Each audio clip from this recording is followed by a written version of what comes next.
We making moves. We making major moves. We making moves. We making major moves. We going all in. Like we got nothing to lose. We making moves. We making major moves. What is up, everybody? I'm Mr. Man. I'm coming to you live from my house coat. It's nice and cozy downstairs in the basement here. I got a fire going on upstairs. Not like, well, yeah, in my nice wood burning fireplace there. I want to take you guys through these digital patents here that I found. I didn't find, but I heard about them from Alex Jones. And I'm going to tie all this together here. Not all of it, but if you saw my video the other day where I was talking about the Black Swan, this is going to add to that. All right? Let's jump into this. What we're looking at here on the Justia patent website here is digital fiat currency filed by Visa. This is patent 16/678, 947, and that's filed by Visa International. And it describes a system for generating digital fiat currency. The innovation involves the conversion of physical currency into digital form by a central entity computer.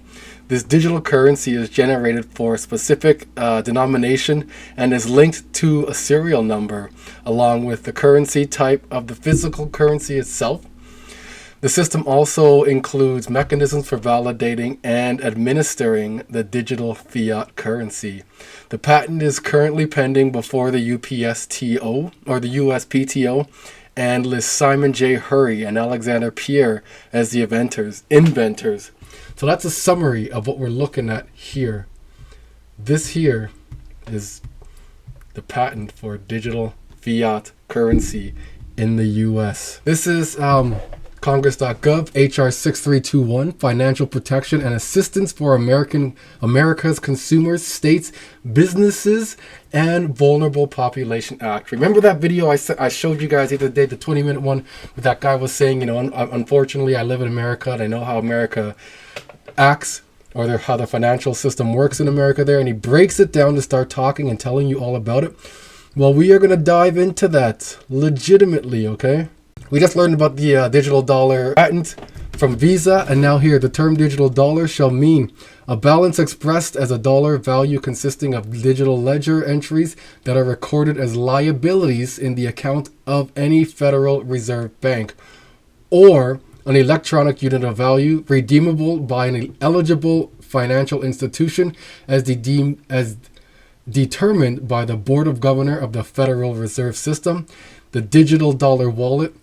The term digital dollar wallet shall mean a digital wallet or account maintained by a Federal Reserve Bank on behalf of any person that represents holding in an electronic device or service that is used to store digital dollars that may be tied to a digital or physical identity. So you see how this wallet's now connected to the Fed system. Qualified investors defined. The term qualified investor means any individual other than any non-resident alien individual. Skipping forward now, we're in general. So during the COVID-19 emergency period, or a covered major disaster period and ending 12 months after the expiration of the COVID-19 emergency period, or covered major disaster period as applicable, each consumer reporting agency as described under 603 and nationwide specialty consumer reporting agencies shall make all disclosures described under section 609 upon request by a consumer, by mail or online, without charge to the consumer and without limitation as the number of requests. A consumer reporting agency shall also supply a consumer upon request and without charge with a credit score. Right? Here's where it gets interesting. A credit score that is derived from a credit scoring model that is widely distributed to users by the consumer reporting agency for the purpose of any extension of credit or other transactions designated by the consumer who is requesting the credit score. So that means you can request your credit whenever, no charge for that. Is widely distributed to lenders of common consumer loan products and predicts the future credit behavior of the consumer. So it's now predicting your spending, your savings, your habit. There's artificial intelligence in this bad boy here. Timing, a file disclosure, a credit score under paragraph 1 shall be provided to the consumer not later than 7 days after the date on which the request is received if the request is made by mail, and not later than 15 minutes if the request is made online. So you see now credit scores based forecasting credit scores or modeling credit scores based on past behavior itself through artificial intelligence. I want to show you guys this video right here. This video is from 2002. It has Timothy Masad, a research fellow at whatever that is, and former chairman of the CFTC. All right, that's what I wanted you guys to see there. Former chairman of the CFTC. Listen to what he has to say. Some people would say, well, this would facilitate monetary policy and fiscal policy. The Fed, if the Fed wanted to pump more money into the economy, all it has to do is credit all our accounts. Boom, like that. And if the Treasury, if the Congress says we want to distribute pandemic benefits, same thing.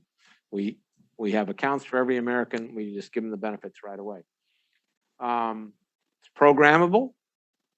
For something like that, for example, the Fed wants to stimulate the economy. We want to be sure you use that money now. We don't want you to save it. So we're going to program it. So if you don't spend it, it expires. And some people would say, well, look, we got to develop a CBDC because otherwise we're going to have Bitcoin and we're going to have stable coins and we're going to have all these forms of private money and there won't be any public money. There has to be public money in the world. So those are the pros. What about the cons? Well, so those are the pros, huh? If you don't spend your money, we can eliminate that, and you lost it. Those are the pros of this. Next, I want to show you guys here. This is a collaboration, or how the World Bank and the UN are connected. And this will play out later on in this conversation. And I'll do my best to keep it short. I don't know how short it's going to be realistically. So liaison with the UN system. The bank maintains liaison with the UN in a variety of ways. First, and we're talking about the World Bank. First, the bank and its affiliates are represented at sessions of the General Assembly of the Economic and Social Council and at other meetings, the UN and the specialized agencies. This is an IMF document. Do you want proof? You don't believe me? Okay, that's cool. IMF library, okay? Where was I? Since meetings and conferences are an important feature of the bank and the UN systems, they invariably involve the bank's representation in a large number of meetings. For instance, during the 1965, the bank was invited to more than 150 meetings and conferences convened by the UN. Of one of the specialized agencies and attended some 80 of them. There are indications that these meetings are likely to increase in number and frequency. And here we are now. So that being said, I'm looking at a document here. Our common agenda policy brief 2, strengthening the international response to complex global shocks and emergency platform, March 2023. Put out by the UN. In our common agenda, I propose to member states that we work together on arrangements to convene and operate an emergency platform in the event of complex global crises. I stated that the platform would not be a new permanent or standing body or institution. It would be triggered automatically in crisis or sufficient scale and magnitude, regardless of the type of nature of the crisis involved. Once activated, it would bring together leaders from member states, the United Nations system, key country groupings, international financial institution, regional bodies, civil societies, and private sectors, subjects, specific industries or research bodies, and other experts. This proposal would allow the convening role of the UN to be maximized in the face of crises with global reach and should be agnostic as to the type of crisis. As we do not know what type of global shock we may face in the future, although the probability of the occurrence is growing. What type of crises have we heard lately? Crises, whatever. Pandemic, of a virus, disease X. We've heard of a cyber pandemic. We've heard of solar sun flares. We've heard of EMP. You said that? Electronic magnetic field attacks. You have Russian hackers, Korean hackers. We have several things that can be constituted as a crisis. This is what I was looking for. The world hopes to enact. The world doesn't hope. The government and leaders and everybody else hope to enact a pandemic treaty by May 2024. Will it succeed or fail? At the height of the pandemic, world leaders proposed a bold idea. They envisioned a pandemic treaty that would obligate countries to work together to prevent further health emergencies like COVID. In other words, to cooperate in a way that didn't quite happen when SARS-CoV-2 had struck. The World Health Organization set the deadline for such an accord, May 2024. The idea was to light a fire under the participants and have the accord ready when the assembly convenes in Geneva, but negotiations have seized up around a series of issues. How would such a treaty be enforced? How would it be financed? Interesting question, isn't that? Such an interesting question. Oh my gosh, we're going to jump into that shortly. They request greater clarity on such a platform, including the criteria for its activations, funding, membership, terms of reference, and scope. Delegations also underlined the importance of aligning with existing mechanisms and the need for avoiding duplications in United Nations processes. I was invited to further develop this proposal for member states' consideration as part of the preparations for the proposed summit of the future. You were, huh? What are complex global shocks? What are they? Global shocks in the 21st century have taken on new and worrying characteristics. They are becoming more complex. Their impacts are more global, and the need for international cooperation to respond to them is therefore even more critical today.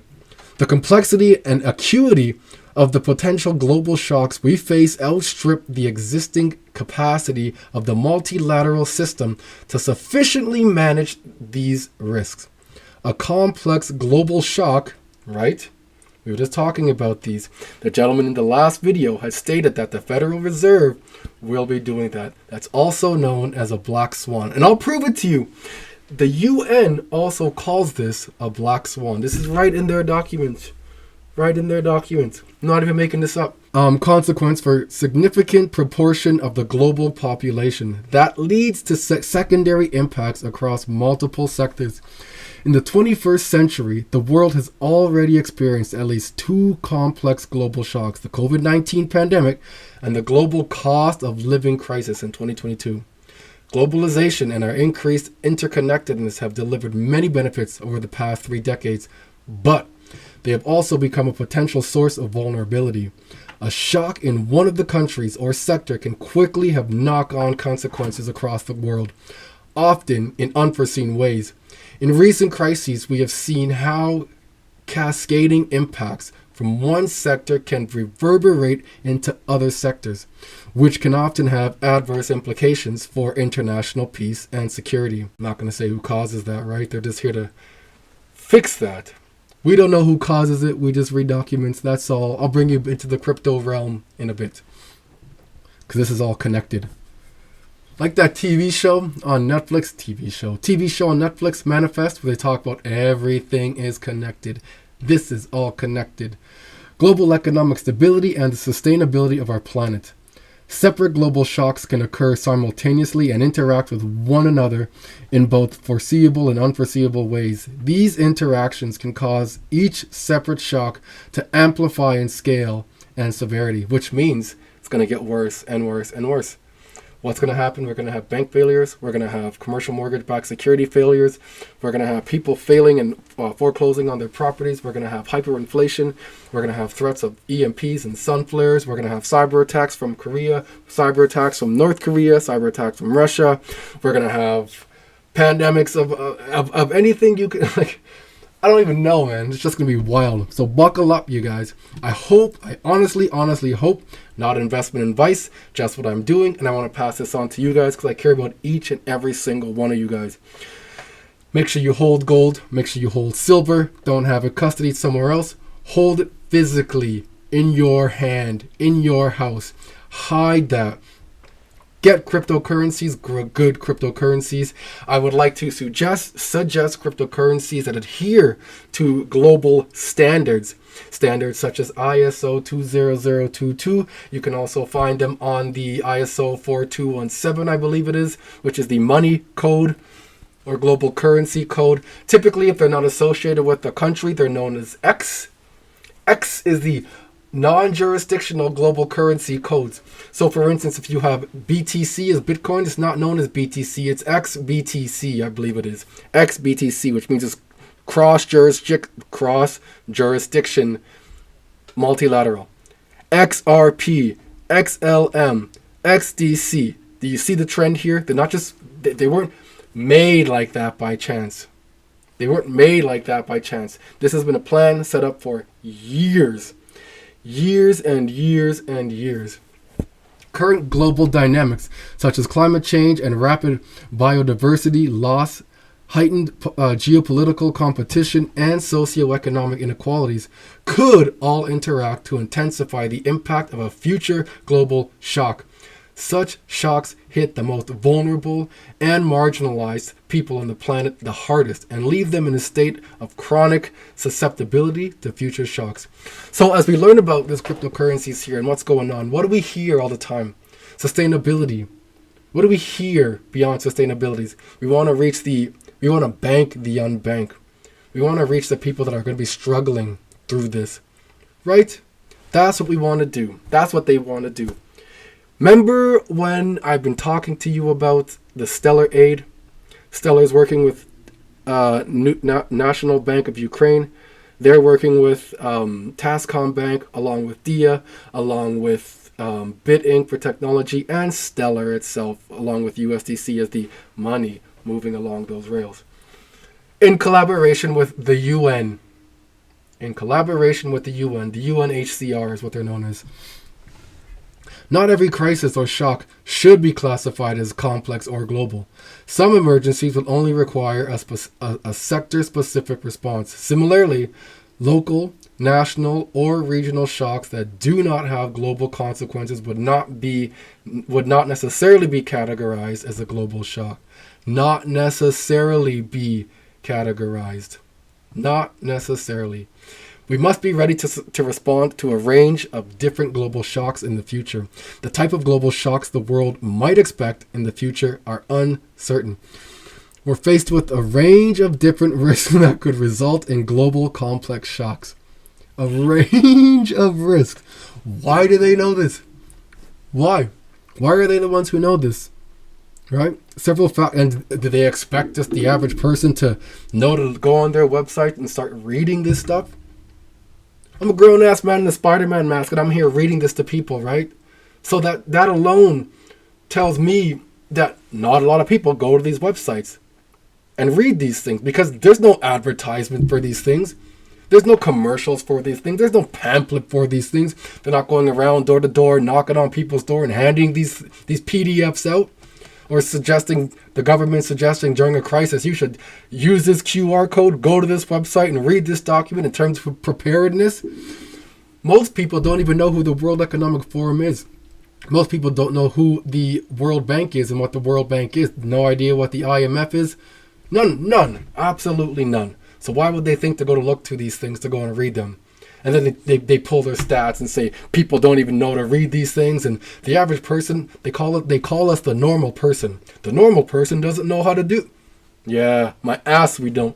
You don't tell nobody, and then you track stats, manipulated stats, as if to say that we don't know these things because you guys are tracking it the way you want to track it, not by asking the average everyday person. Apparently, in Canada, 3/4 of the population in Canada are looking forward to a digital CBDC. Were you surveyed? I certainly wasn't. I'll tell you that for a fact. The type of global shocks the world might experience, did I read this? in the future are uncertain. We are faced with a range, I did read that, right? No? Yeah. Large-scale climatic and environmental events that cause major socio-economic disruptions and or environmental degradation, future pandemic with cascading secondary impacts, high impact events involving a biological event, deliberate or accidental. Deliberate or accidental. That should say deliberate/accidental. Guarantee it'll be deliberate and they'll claim it as an accident. Events leading to disruptions to global flows of goods, people, or finance. That's the banks. We've seen those bank failures already. Large-scale destructive and or disruptive activity in cyberspace or disruptions to global digital connectivity. A major event in outer space that causes severe disruptions to one or several critical systems on Earth. There it is. We were talking about the solar flares, right? We've all seen the advertisements and the newspapers of these things, or the articles and links of them, sorry. Solar flares. Solar flares. Unforeseen risks or a black swan event. They call it that as well, right? We're not just here making things up wearing a tinfoil hat. I mean, I have to wear a tinfoil hat to be able to read these things because people call me a conspiracy theorist all the time. But it is what it is, right? You are who you are. And if you want to peg me as a tinfoil hat wearer because I read PDFs put out by these people and they lay out their plan, by all means, I will gratefully, rightfully, honorably wear any tinfoil hat you want to give to me. The range of risks that could potentially lead to future complex global shocks is broad and diverse, and there are several potential future shocks in which the multilateral response architecture is underdeveloped and non-existent. Next, I'm moving over to here. This is on the government's website here, govinfo.gov. This is administration of Donald J. Trump, 2017. I'm not a Trump fan. I'm not a Biden fan. I'm indifferent. I'm just following along the show. That's it. I take no sides. I walk along the perimeter and just observe what's going on the inside. Executive Order 13772, Core Principles for Regulating the United States Financial System, February 3rd, 2017. By the power vested in me as President of the Constitution and the law of the United States of America, it is hereby ordered as follows. Section 1. Policy. It shall be the policy of my administration to regulate the United States financial system in the manner consistent with the following principles of regulation, which shall be known as the core principles, empowering Americans to make independent financial decisions and informed choices in the marketplace, save for retirement and build individual wealth, prevent taxpayer funding bailouts, foster economic growth and vibrant financial markets through more rigorous regulatory impact analysis that addresses systemic risk and market failures, such as moral hazard and information asymmetry, enable American companies to be competitive with foreign firms in domestic and foreign markets, which means they're going to bring a lot more companies back to America. Make regulations efficient, effective, and appropriately tailored. They're going to be reducing government agencies, maybe. That's why there might be some amalgamation of them. Restore public accountability within federal financial regulatory agencies and rationalize the federal financial regulatory framework.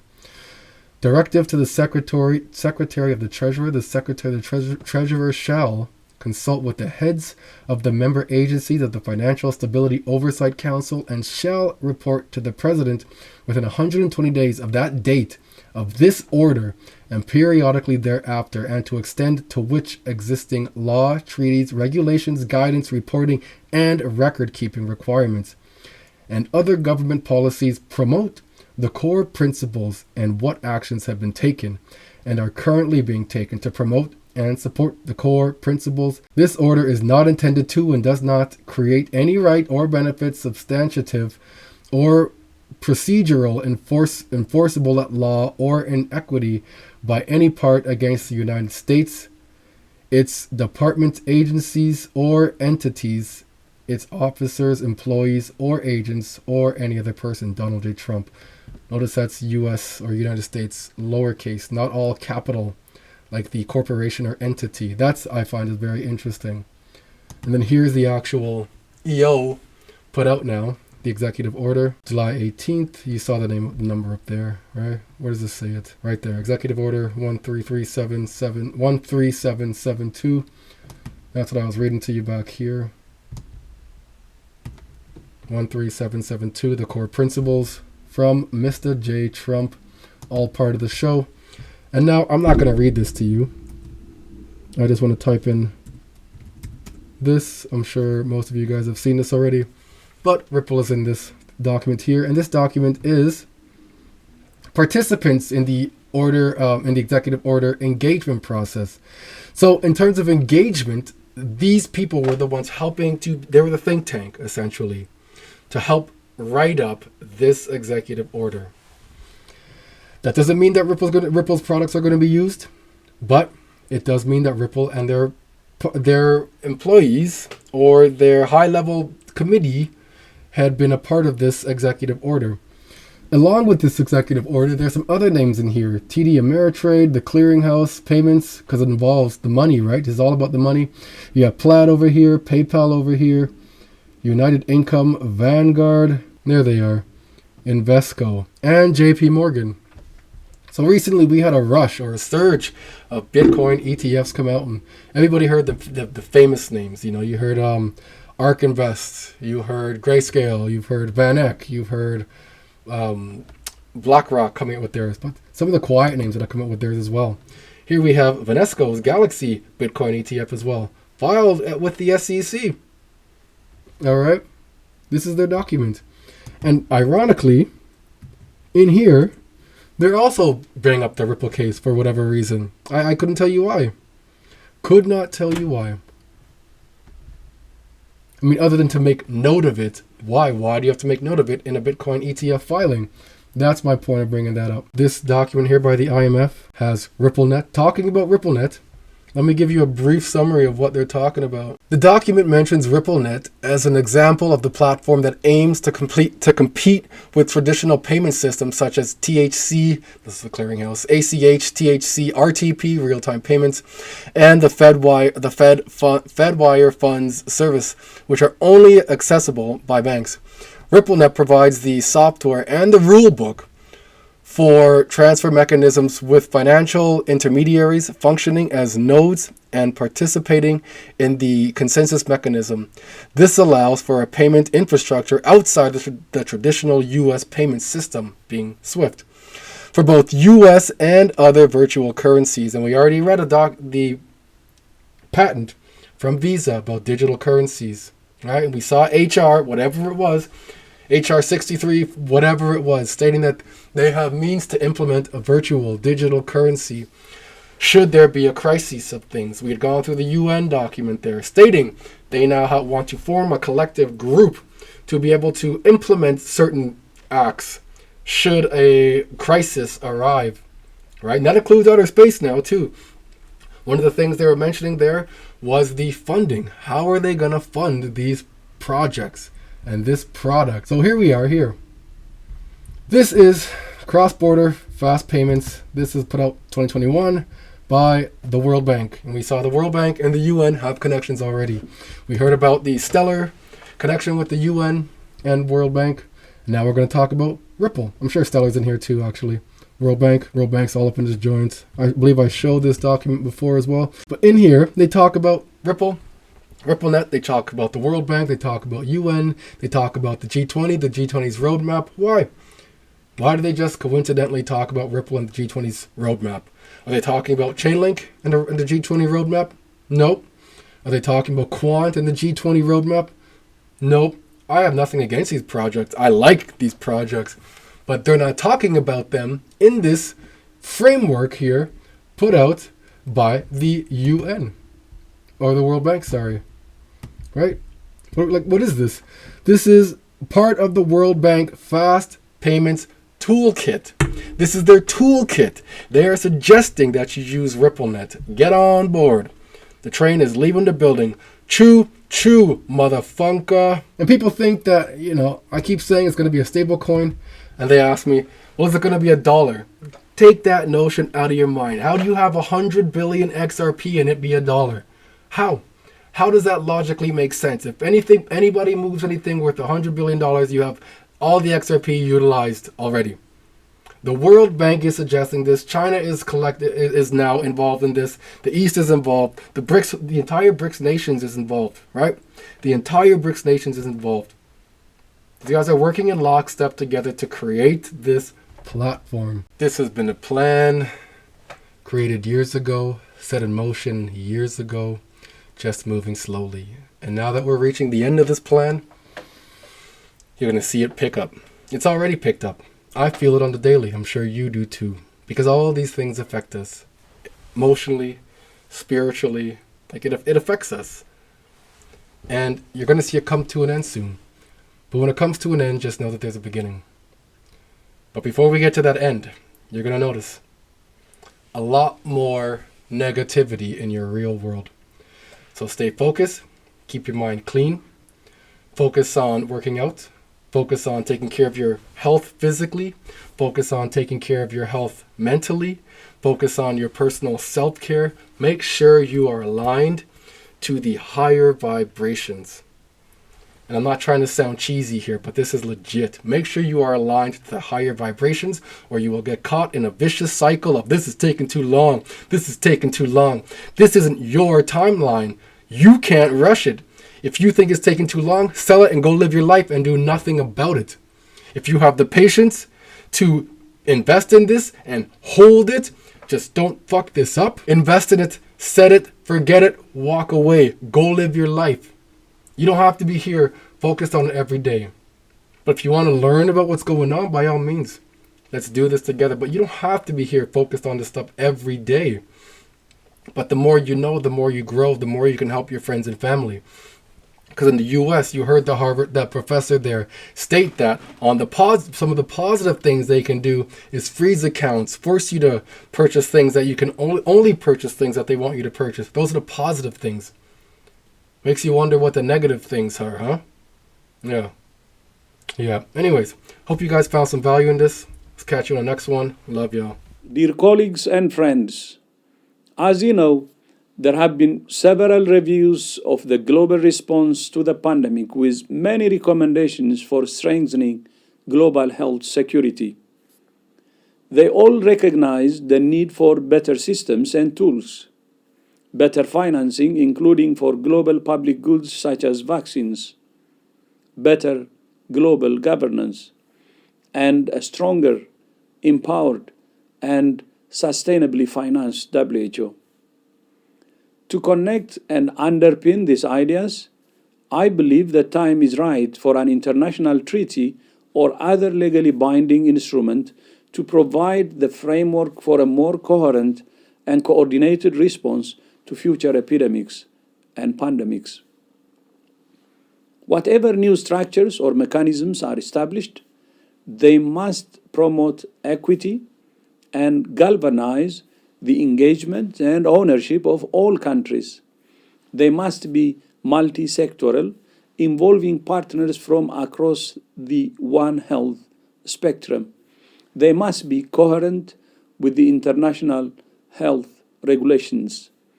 They must be rooted in the constitutional mandate of WHO. And they must be accountable and transparent. Hello. My name is Dr. Meryl Nass, and I and Dr. Kat Lindley will be talking about the new WHO documents. You've heard from my last two colleagues that the rulers of many countries and many other apparatchiks have been wantonly breaking the law over the last 3 years. They have had no concern about obeying the law, and they want to protect themselves. Let's see. Oops. Okay. We're undergoing a soft coup, and the idea is to create a whole new set of laws and ignore the existing human rights laws and other laws under the pretext of pandemic preparedness and the biosecurity agenda. 70 countries at least are involved with this, 50 supported by the US. And the justification requires you to believe that pandemics are common and that they're caused by humans catching diseases from animals, from what they call spillover. And Fauci and Daszak have pushed this idea continuously over the last 3 years. 2 examples. This is one Tony Fauci said in the journal Cell. In a human-dominated world in which our human activities represent aggressive, damaging, and unbalanced interactions with nature, we will increasingly provoke new disease emergences. Daszak and Fauci's 2 lieutenants said the same thing. We must realize in our crowded world, human behaviors, environmental changes, and inadequate public health mechanisms can turn obscure animal viruses into existential human threats. And who is going along with this? Basically, all the major multinational organizations, as well as all our health authorities. The WHO is developing through all its nations, but with the WHO Directorate in the United States in charge, a pandemic treaty and amendments to the existing international health regulations that will remove the human rights protections currently embedded in the IHRs, will enforce surveillance, censorship, get rid of freedom of speech, require governments to censor and only push a single narrative. Also, we will be subject, if they can make this work, to vaccines developed in 100 days, which the organization CEPI is planning to do. And one of the people who founded CEPI was Jeremy Farrar, who is now the chief scientist at the WHO, to bring this forward. Other things that the amendments do is to bind the states so they're no longer recommendations, but enforceable edicts. Provide a liability shield, get rid of intellectual property rights, move supplies from one country to another, enforce digital passports, and the Director General of WHO can demand that a pandemic or a potential pandemic exists. He can just declare it with no standards, and then countries around the world will have to obey. Also, the WHO will tell you what drugs you can and can't use in your nation once a pandemic is declared. Obviously, the budget will increase. One Health is another part of this. One Health is a concept that was created to enable the WHO, with these documents, to take over jurisdiction of everything in the world by saying that climate change, animals, plants, water systems, ecosystems are all central to health. Also embedded in this concept is a peculiar notion that humans are no longer of greater value than animals. And I've got the quote there from the Lancet in January.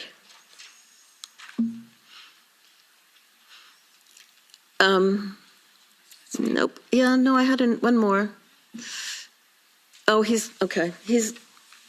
He has left. This is not my latest version of the slide deck. It's okay. Thank you.